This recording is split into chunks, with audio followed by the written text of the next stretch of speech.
सियासत एक जमाने में होती थी, चाहे तारीख को आप पढ़ें, किसी दुनिया की किसी भी मुल्क की, सच्चाई पर मबनी होती थी, काम पर मबनी होती थी। लेकिन आज की सियासत और बदकिस्मती से गुज़िश्ता 8-9 बरसों से सियासत को मजहब का हिस्सा बना दिया।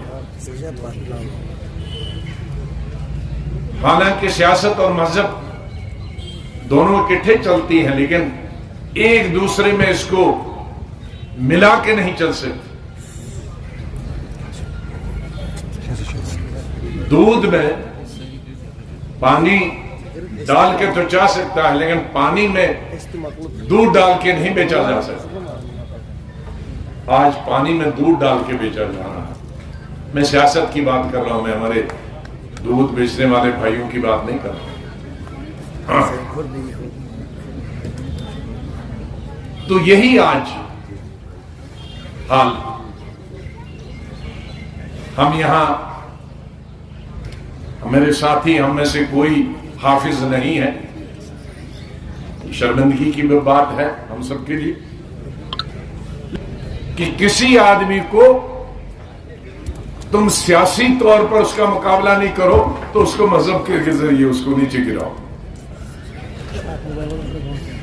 लिहाजा मैं आप जो जितने आए हैं, मैं आप सबसे गुजारिश करूंगा, जितने इलेक्शन नजदीक आएंगे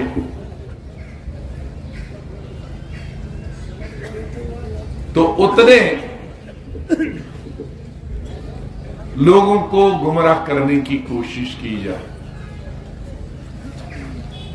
इससे पहले कि वो शेर में जो बोलने वाला था, लेकिन मैं जो इस वक्त बोल गया कि जितने उससे एक जुड़ा हुआ दूसरा शेर है कि जितना नजदीक इलेक्शन आएगा उतना अवाम को गुमराह करने के लिए इस तरह के हजारों वीडियो आ जाए। उसकी वजह है चंद लोग दिलों में आग रखते हैं, लबों पे गुलाब रखते हैं। चंद लोग दिलों में आग रखते हैं, लेकिन लब जब बोलते हैं उस पे गुलाब रखते हैं, मीठा बोलते हैं। यहां सब अपने चेहरों पे दोहरा नकाब रखते हैं।